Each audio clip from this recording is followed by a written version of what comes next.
So to turn your bowl into the loom, it starts the same as the plate where we have this template, and you are gonna make marks right on those lines that you see. This time it's 13. I think we had 11 last time. So all the way around. I'm gonna quickly make them with a Sharpie marker so you can see them better. If you have a marker, you can do this too. You're not gonna see these when you're done. This is the back of your bowl. Okay, so where those lines are, those are gonna be the points of the petals on your sunflower. So on the line, you're going to line up your scissor at an angle right on where that line ends. And you're gonna cut to the big curve there in your bowl. I know I have some lines on here. I was trying something else, but just ignore those. So then you're gonna go to the next line, start again right at the bottom of that line, put your scissors right on there, and then meet that other line. So you're cutting a bunch of little triangles off. And then you turn your scissors on that same line that you cut, and you're gonna, at an angle, cut to that curve.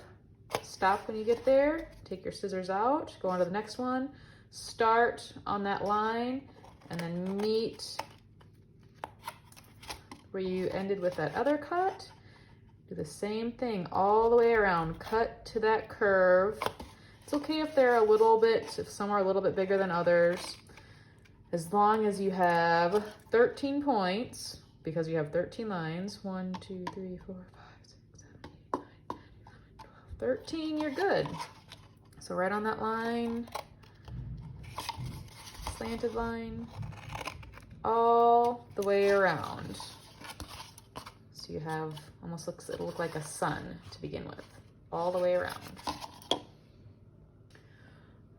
All right, once all of your little triangles are cut out, you are gonna take your scissors and you are just in between each one, you're just gonna cut a little bit further. I don't know what that looks like, maybe 1/4 of an inch, just a little bit further, so your string has something to sort of lock into. And if you have cuts, like if you cut a big slanted cut here and a big slanted cut here, be really careful when you make that line that you're not cutting a chunk out of your flower. So if you have a line going this way, a line going this way, just make sure it's right down the middle and you're not cutting any piece off.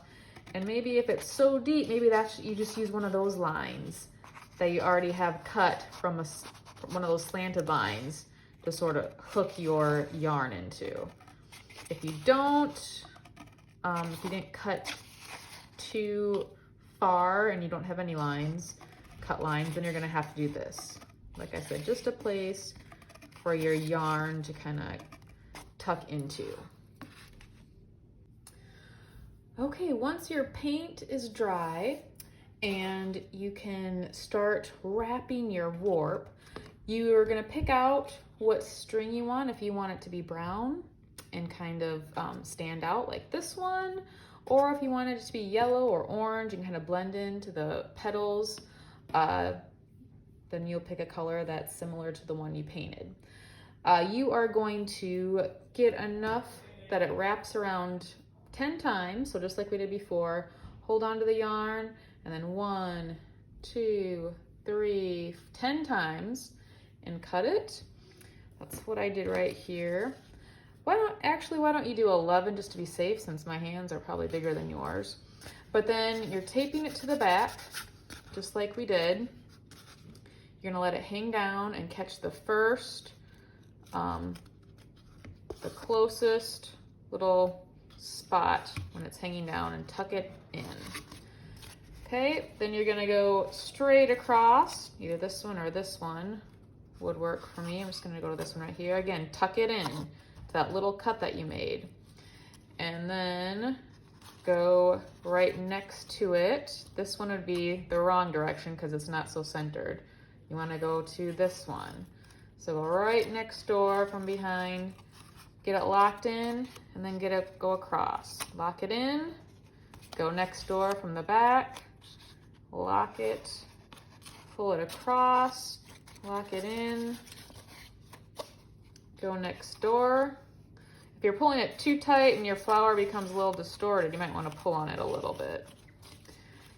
Pull it or lock it in, go across right here, next door, lock it in, go across, lock it in, next door, lock it in, go across, lock it in. Okay guys, so this is where I realized I think I made the same mistake again with an odd number of cuts instead of an even.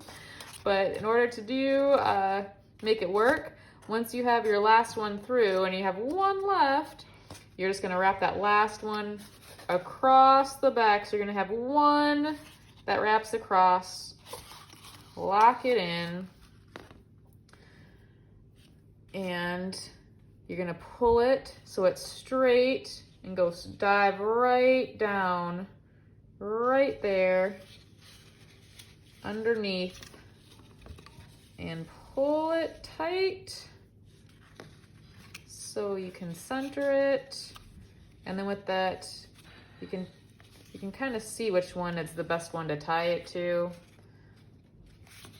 That kind of creates the loop, and this is gonna hold it in place, this one right here, more than the others. So that's the one I'm gonna hold on to and just tie it to nice and tight.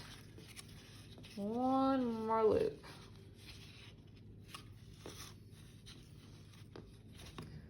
There you go, and then trim it a little bit showing.